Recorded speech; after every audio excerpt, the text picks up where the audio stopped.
প্রিয় দর্শক, আমাদের দেশে মানুষ শাকসবজি পায় না, আর সৌদি আরবে কেউ খেতে চায় না।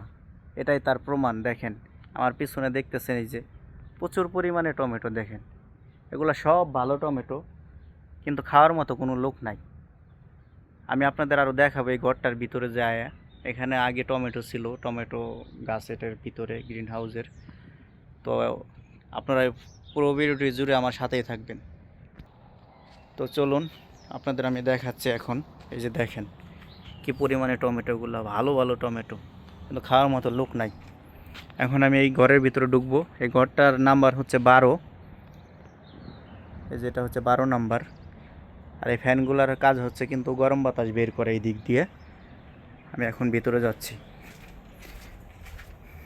মাশাআল্লাহ, দেখেন কি পরিমাণে টমেটো পড়ে আছে এখানে, কিন্তু খাওয়ার মতো কোনো লোকজন নাই। সৌদি আরবে বরকতময় দেশ, মানে শোনার চেয়েও খাঁটি, এক কথায় বললেই নয়।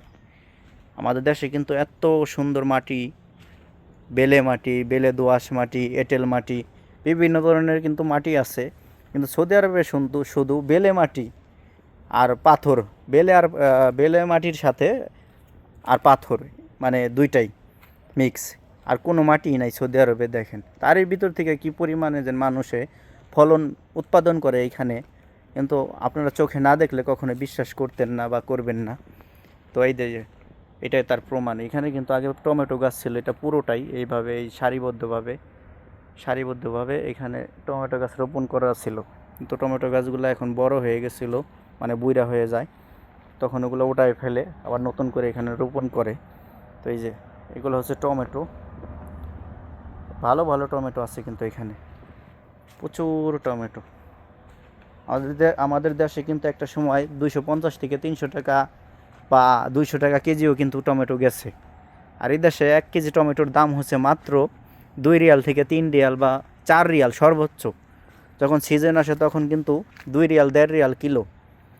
দেখেন খাওয়ার মতো মানুষ নাই, কোনো মানুষ নাই। আমি আপনাদের পুরো ভিডিওটি দেখাবো ঘুরে ঘুরে, তাহলে বুঝতে পারবেন আপনারা। এটাই হচ্ছে গ্রিন হাউস।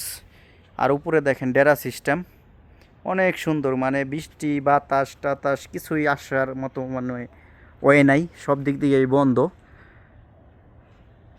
এই যে 2টা ফ্যান দেখতেছেন, এই 2টা ফ্যান দিয়ে ওইদিকে গরম বাতাস বের করে। আর এই পাশে যে এই যে কালো এসির মতো দেখতেছেন, এটা হচ্ছে এয়ার কুলার।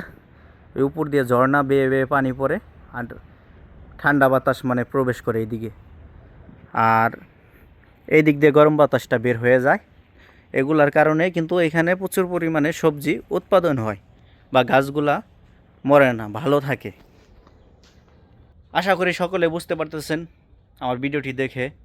এটাই হচ্ছে গ্রিন হাউস। আর আমার ভিডিওগুলো যদি আপনাদের কাছে ভালো লাগে, অবশ্যই লাইক কমেন্ট করে যাবেন।